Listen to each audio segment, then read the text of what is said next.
Hey, what is going on? This is Shadow of the Moon, and today I'm going to be doing a progression video and a continuation of my Yu-Gi-Oh! Progression series.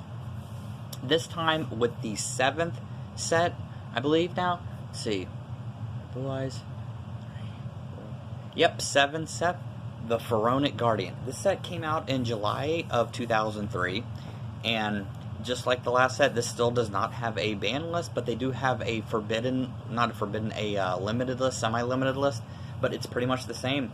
And before we get started on the deck profile, just a few things. First off, I'm not going to be buying cards for this deck other than what's going to be put into it from now on, because a lot of the legacy cards do cost a little bit more money, and even though Yu-Gi-Oh! Is actually one of the cheapest card game for options if you want to get into that, but at the same time, it still costs money, and I'm only literally showing them to you for like a split second. So I feel more comfortable just doing it like that. If I have a card that comes out in the next set or in the progression series as I'm continuing to do it, then I will add it and I will talk about it, but other than that, I'll just tell you what comes in the set, so that way that you know and that you're well informed of it. And also, I want to say thank you to my new subscribers. You guys rock. Thank you for watching my channel.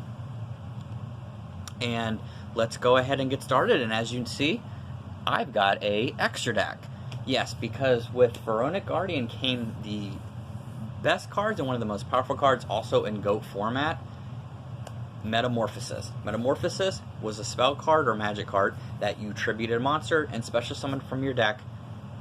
Fusion deck, because back then it was called Fusion deck. Your Fusion deck that had the same star as the monster tributed, which opened up a variety of options, such as this could also open the Thousand Eyes Restrict using Scapegoat, and also could open up other cards.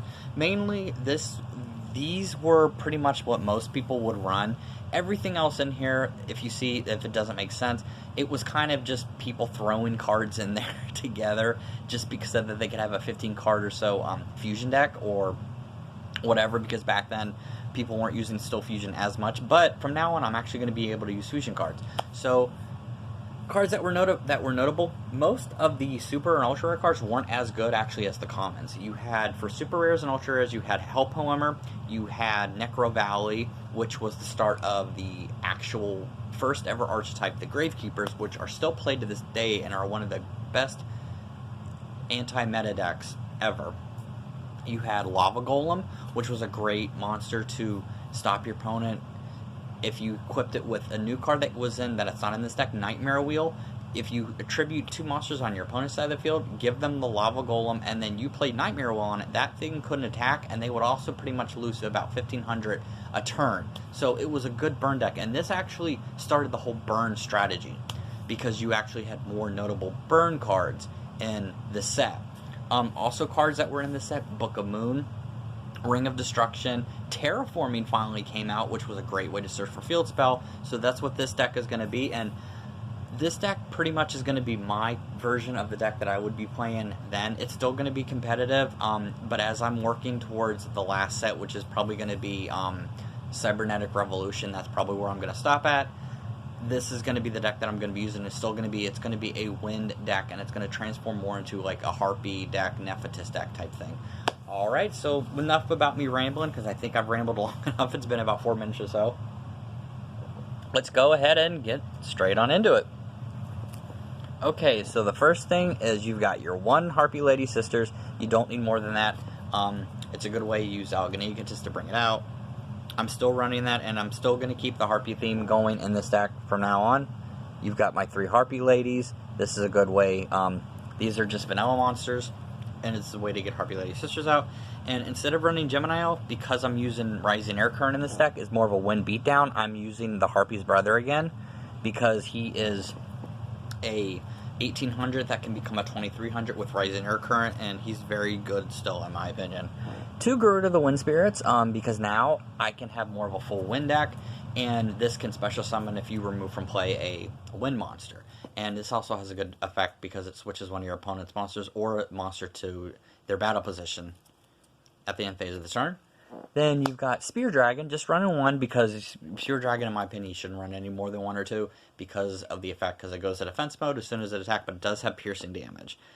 Alright, and then you've got 2 flying common carry number 1s. This is used to search out for Harpie Lady, and also used to search out for the newest guy, Sasuke Samurai. This is the original swordsman, the 900 attacker that would have destroyed monsters face down automatically, and this can be searched out using flying Kamakiri. Sasuke Samurai allows you to destroy a face down monster without applying its effect when it goes right to the graveyard. So it was a good way to get rid of those pesky face down cards that your opponent had. Still running my Air Knight Parstaff because Air Knight Parstaff is still a great card. Does piercing damage, allows you to draw a card. You still have to have it. Plus, it opens up for some of the cards that I have in my extra deck or fusion deck. A Sword Priest, because a Sword Priest wipes the field of any scapegoats or any lower level monsters. Exile Force for that pop and destroy. 1 Witch, because I'm not running Sangan anymore, but just the 1 Witch because I'm running Flying Kamakiris more in this deck. But you still at least would like to have Witch of the Black Forest.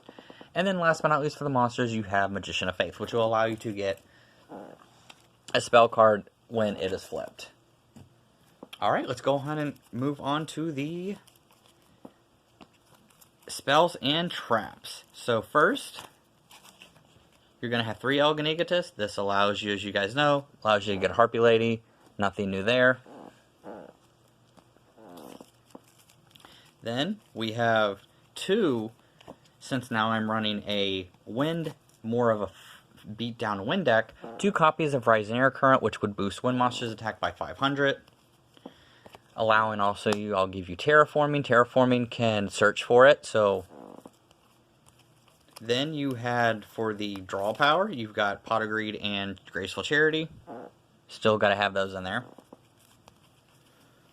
And then for the spell and trap destruction, you're going to have, for me, 2 copies of Mystical Space Typhoon, or MST, and then just 1 copy of Heavy Storm. And then now, I can show you the copy of Metamorphosis. This is the card I was talking about. This card single-handedly allowed you to access your fusion deck.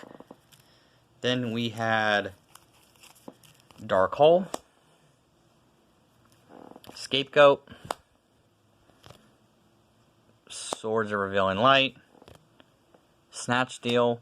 Because I'm not running anything but 1 Air Knight Parstaff, I'm not using Changing Heart and Snatch Steal. I'm just using the Snatch Steal because Snatch Steal, in my opinion, is better.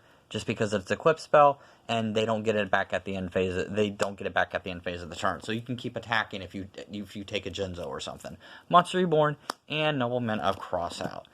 All right, so that's it for the spells, guys. Let's move on to the traps. So for the traps, we're going to finally introduce a new trap that came out in Frona Guardian, Ring of Destruction.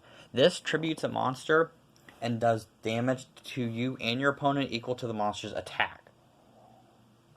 Now, what makes that really deadly is if your opponent has less life points than you and you activate this, you can potentially use this to win the game.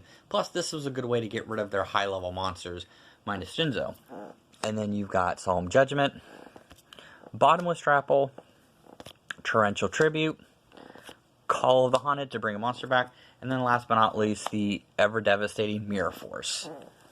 Alright, that's it for the spells and traps. Now let's move on to the extra deck, and I had a lot of fun with this. You can have whatever kind of extra deck you want in here, as long as you have the Thousand Eyes of Strict, because like I said, this was more of just like a flex contest. You were kind of just showing people what your extra deck was. Most of the stuff in here was not played. I've actually seen deck lists where nothing in their extra deck was played, and some people didn't even play Metamorphosis back then. So, you've got your 3,000 Eyes Restrict. This can take one of your opponent's monsters, and instead of it dying, they would take damage if it's their monster, and their monster would die instead of Relinquish, and you can keep doing it. Punishing Eagle, Roaring Ocean Snake, Thousand Dragon. This one and my 2 Thunder Dragons aren't really in there. Like I said, this is just there for fun. Carbana Warrior, Cherubin the Fire Knight, Fusionist, Metal Dragon, Fiend Skull Dragon, Dark Fire Dragon, and then last but not least, this guy I actually would use. Reaper on the Nightmare. Now, Reaper on the Nightmare, also, this set came out with Spirit Reaper, which, if you guys don't know what Spirit Reaper is, Spirit Reaper could not be destroyed by battle, and you couldn't get off the field unless you targeted for a spell trap or a monster effect. Now, if you use this can also allow you, not only do you get the same effect as Spirit Reaper, you also get the effect of Nightmare Horse, which you can attack your opponent. When you attack your opponent directly, they have to discard a card from their hand. So that was just as good as, like, both of those combined in one. And with Metamorphosis, you could use your Air Knight Parsaf to bring this out. Alright, that's it for this deck profile. I hope you guys enjoyed it. This was a lot of fun, and like I said, I'm going to continue doing these deck profiles. The next one is going to be coming whenever I'm able to, but I'm going to continue doing this, but it's just going to be more of what I want on here, because what I like, what fit in the deck at the time, and just I'm going to just tell you from now on what goes in the what came out in the set. And I'm also going to have a link in the description and the comment section, so you can also take a look at that, and you can also get a list of it'll bring up a list of the limited cards and semi-limited. Alright, so with that, thanks for watching. I'll see you next time.